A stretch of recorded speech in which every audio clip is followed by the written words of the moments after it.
Na tomto videu si ukážeme riadenie otáčok jednosmerného motora.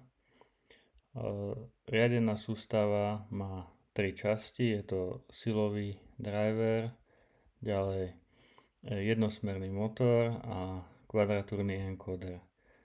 Z encodera nám idú inkrementálne impulzy, ktoré prepočítame v našom prípade na rýchlosť a neskôr využijeme tie pulzy aj na určenie polohy, čiže natočenia kolesa. Máme tu regulátor, dnes si ukážeme základný PID regulátor so všetkými jeho neduhmi a jeho výstup, nejaká vypočítaná hodnota akčnej veličiny sa pomocou PWM modulátora konvertuje na binárny signál, ktorý ide do drivera pre motory. V predošlom videu nám vyšli nejaké parametre motora, môžu sa líšiť, ja som si ten motor ešte zbehol pre seba, tak mám troška iné čísla. Budú dôležité hlavne pre simuláciu, aby sme si vyskúšali a chytili nejaký cit, ako nastaviť regulátor. Tu máme ukážku učebnicového PID regulátora, ktorý je vlastne v každom kurze teória automatického riadenia. Tento prepis je dobrý pre teoretickú analýzu a vysvetlenie, čo sa tam deje, avšak pre implementáciu do nejakého mikrokontroléra alebo riadiaceho počítača je vždy lepšie použiť diskrétny tvar. Začneme teda, čo znamenajú tie parametre. Je to regulátor, ktorý má jeden vstup, jeden výstup, čiže vstupom je chyba, čo je odchýlka žiadanej hodnoty od nameranej hodnoty a výstup je akčná veličina, napríklad veľkosť prúdu, ktorá sa pošle do nejakého motora, nejaká špirála tam môže byť. Regulátor má teda 3 parametre, je to nejaká proporčná konštanta, integračná a derivačná konštanta. V skratke, čo sa tam deje, proporčná konštanta, ak je chyba veľká, tak úmerne proporčnej konštante je zásah akčnej veličiny tiež veľký. Ako nám chyba klesá k nule, tak klesá aj veľkosť akčnej veličiny. Takýto jednoduchý regulátor voláme P-regulátor a je dobrým napríklad na nejaké servosystémy, kde môžeme zanedbať zotrvačnosť. Ďalej tu máme integračnú zložku, ktorá je vlastne integrálom od počiatočného času, kedy sme pustili regulátor, po súčasný čas. Je to v podstate nejakým spôsobom zachytená minulosť vývoja chyby a tento člen slúži na to, aby sme odstránili trvalú regulačnú odchýlku a urýchlili odozvu regulátora. Tretí člen, ktorý tu máme, je derivačná konštanta. Tá naopak slúži ako akýsi primitívny prediktor budúcnosti, pretože keď zachytíme deriváciu chyby, tak vlastne vieme preložiť priamku v tom bode derivácie a aproximovať do budúcna, ako sa bude chyba vyvíjať. Obvykle tento člen slúži na tlmenie v nejakých zotrvačných systémoch a zabezpečí to, aby nám regulátor veľmi neprekmitol s výstupom.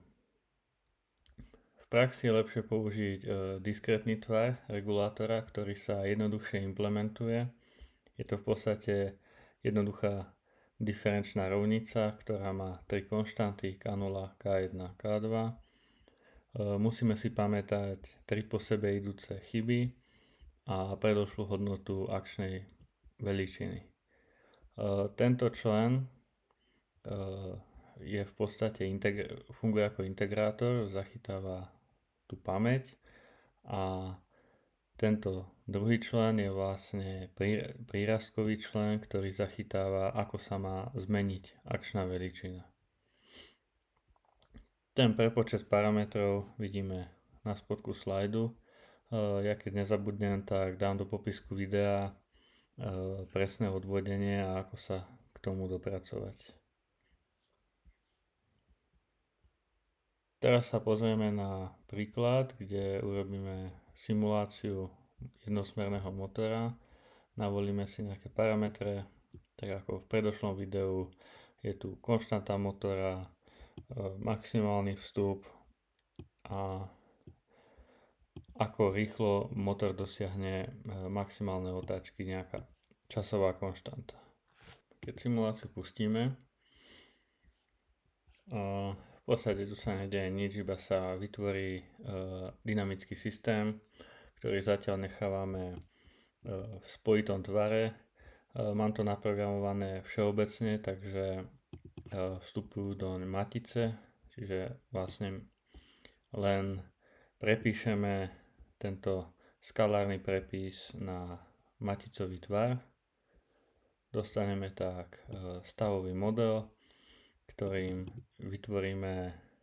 poslúži ako inicializácia lineárneho dynamického systému v spojitom tvare.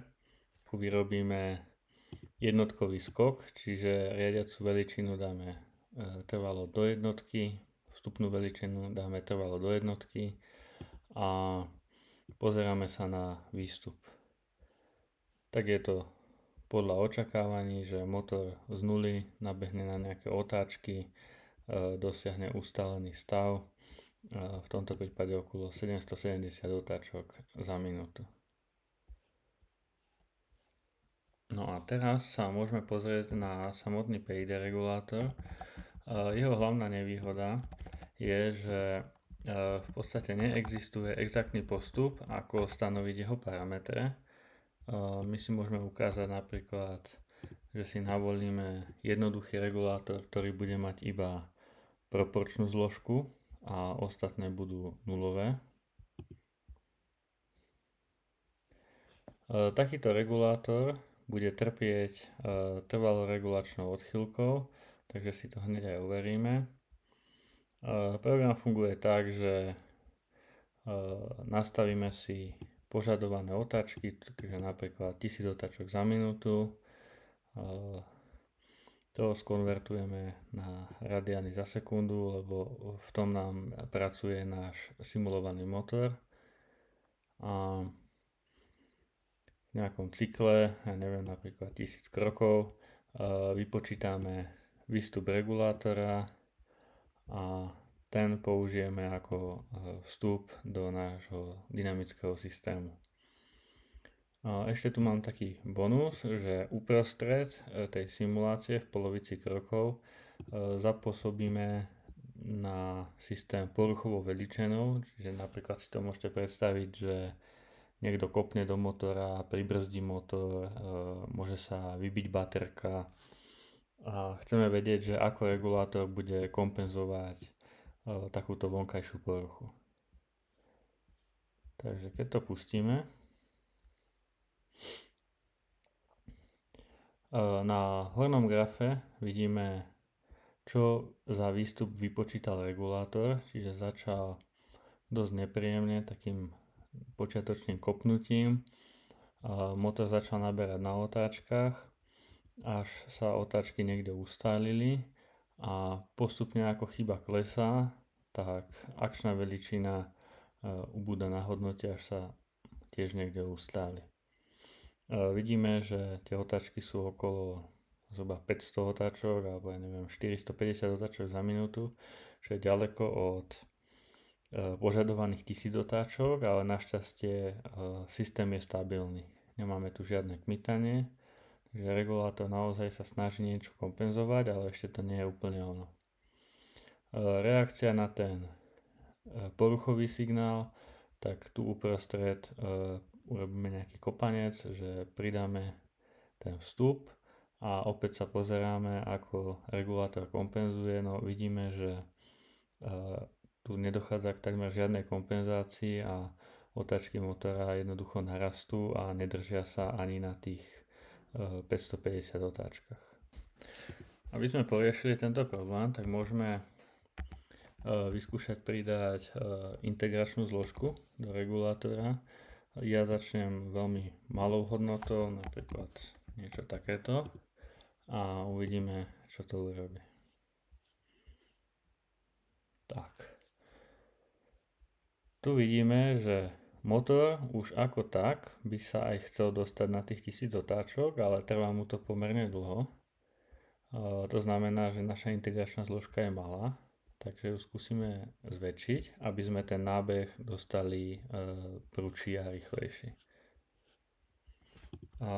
Ja dám teraz úmyselne integračnú zložku nezmyselne veľkú, aby ste videli, čo to urobí, že akože mám zlý odhad.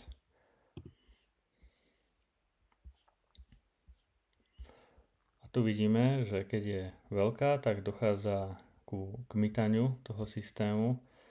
Je to prekmitový jav. Ale čo je dobré, že z dlhodobého časového hľadiska sa chyba podarí úplne eliminovať a motor nám naozaj dosiahne 1000 otáčok za minútu. Taktiež vidíme, že systém veľmi dobre potlača poruchu, že síce to tu nejako zakmitne, ale po čase dokáže kompletne vykompenzovať poruchu. No a keď sa s tým troška pohráme a trafíme, dajme tomu, to nazveme, že správnu hodnotu, tak môžeme vidieť, že systém nám krásne nabehne na otáčky, nemáme tu žiadny prekmit. Takisto keď zapôsobí porucha, tak motor je síce chvíľu vychýlený z požadovaných otáčok, ale regulátor to pomerne rýchlo kompenzuje.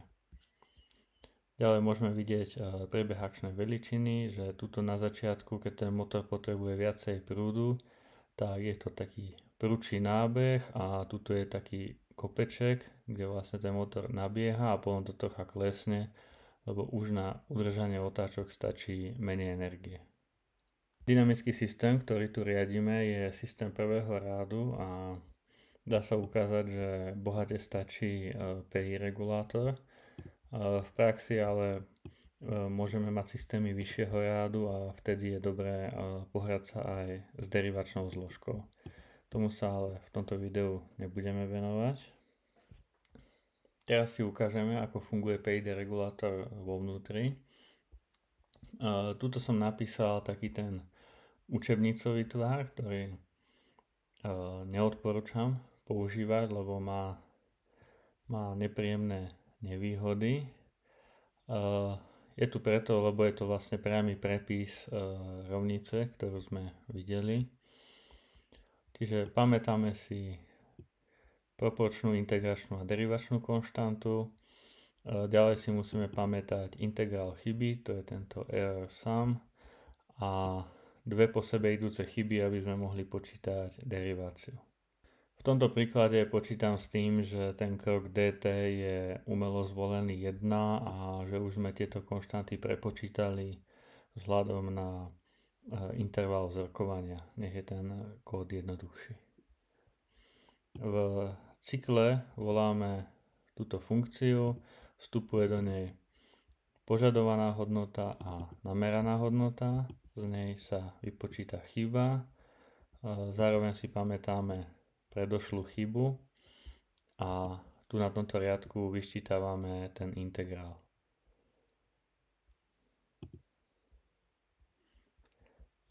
Samotný výpočet regulátora sú tieto tri riadky, je to len prenásobenie, čiže proporčná konštanta pôsobí na terajšiu chybu, integračná konštanta pôsobí na súčet chyby a derivačná konštanta pôsobí na rozdiel dvoch po sebe idúcich chýb. Tento regulátor má veľa neduhov a keď uvidíte podobnú implementáciu, tak ju berte skôr ako taký inšpiratívny príklad, ale neberte to ako v praxi použiteľné riešenie. Chýba tu napríklad to, že čo sa stane, keď do motora môže ísť najviac 10 V, čiže tento result máme niekde neskôr v kóde ohraničený na 10 V, ale regulátor nám vypočíta z nejakého dôvodu 100 V tam v podstate môže ísť hociaké číslo, tak tuto by sa vám naščítavala obrovská chyba a došlo by k javu, ktorý sa volá windup. To je v podstate pretečenie integrátora. Opäť dám do popisku, ak nezabudnem. A je to jav, ktorý spôsobí to, že keď potom hoci aj chyba klesne k nule, tak tým, že tuto je naščítané obrovské číslo, tak bude veľmi dlho trvať, kým sa systém ustáli. To je prvá vec, na čo si dajte pozor, čiže anti-windup. A druhá časť je, že často chcete zabrániť nejakému počiatočnému kopnutiu a chcete v podstate limitovať maximálnu možnú zmenu výstupu. Aby napríklad s tým motorom moc netrhlo, alebo ak budete riadiť nejakého robota, tak vám bude jazdiť na zadných kolesách pri tých silách, ktoré to môže spôsobiť. Že to je taká druhá vec, na ktorú si dať pozor. Tretia vec, na ktorú by som dal pozor, je v podstate filtrácia tej chyby, lebo keď tuto robíme deriváciu, tak musíme počítať s tým, že táto chyba je zašumená a keď v podstate odčítavame dve zašumené veličiny, tak ten šum sa nám ako keby zosilňuje a prejaví sa nám to na výstupe. To môže byť tiež veľmi nepríjemný jav. A opäť, keď budete vyberať nejakú lípku, tak pozrite takú, kde je použitý filter, hlavne na tú derivačnú zložku. Tak tuto už máme tú praktickejšiu implementáciu regulátora. Opäť v konštruktore nám vstupuje proporčná, integračná a derivačná konštanta. Tie si tu prepočítame na tie pomocné K0, K1 a K2. A zároveň si tu držíme informáciu o veličinách, aký môže byť maximálne veľký výstup, to je ten anti-windup, a aká môže byť maximálna možná zmena výstupu, to som označil ako DU max. Samotná forward funkcia vyzerá nasledovne, vstupuje tam opäť požadovaná hodnota, a nameraná hodnota a predošlá hodnota akčnej veličiny. Toto som urobil v tom tvare preto, lebo teraz vlastne dostávame riešenie, ktoré je bezstavové a príde mi to programátorsky čistejšie, ale kľudne to môžete zapuzdriť dovnútra a vrácať naščítanú hodnotu toho účka. Samotný výpočet, takže pamätáme si 3 po sebe idúce chyby, to je táto časť programu, vypočítame zmenu U, čiže K0 krát E0, K1 krát E1, K2 krát E2. Tu urobíme ohraničenie toho DU podľa DU max a DU min, týmto vlastne tak jednoducho zabránime nejakému prípadnému kopancu, ktorý by tam mohol byť.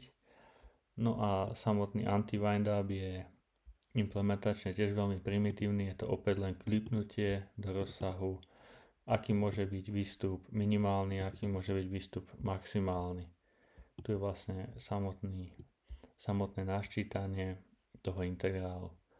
Tu treba povedať, že ja som tu použil symetrický anti-windup, ale môžete mať situáciu, že napríklad najnižšia dovolená hodnota je 0 a najvyššia je povedzme, že 100. Čiže môžete to mať aj asymetrické. Môžeme si ukázať aj implementáciu do reálneho robota. Ja som teda tak zhruba nastavil ten regulátor. Tá implementácia v C++ vyzerá takmer identicky ako v Pythone, ale je to vlastne do iného jazyka prepísané. Pre jednoducho som tuto vyhodil tú časť, ktorá limituje DU a nechal som iba anti-windup.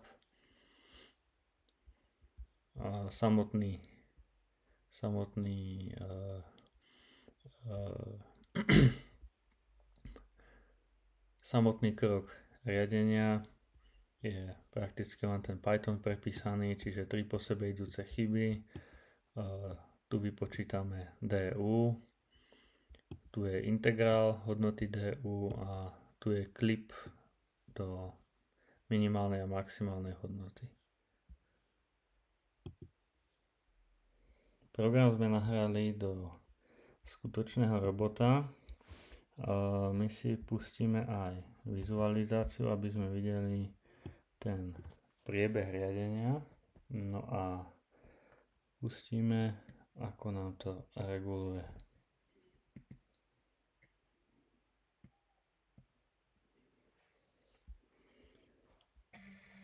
Takže na hornom grafe vidíme otáčky motora. Strieda sa to, raz požadujeme nulové otáčky a raz otáčky 400 otáčok za minútu. Na spodnom grafe vidíme výstup regulátora. Je to urobené tak, že ten prúd je v rozsahu 0,1, kde 1 znamená maximálny prúd. Môžeme vidieť, že na začiatku ten motor dostane na chvíľu veľkú dávku prúdu a potom ako sa otáčky ustália, tak to berie. Na priebehu vidíme, že regulátor pomerne dobre dosahuje otáčky, nemáme tam žiadne prekmity. No a my si môžeme aj ukázať, ako systém reaguje na poruchu, čiže napríklad, že keď budem ten motor brzdiť, čo sa bude diať. Takže teraz je to bezproblémové a teraz brzdím.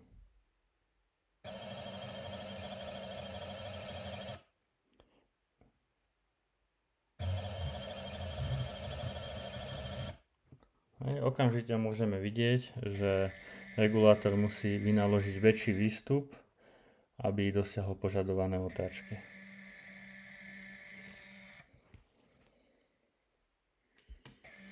Tak, to by bolo pre toto video všetko a na budúce sa pozrieme už na sofistikovanejšie formy riadenia, konkrétne Optimal Control a neskôr aj Model Predictive Control.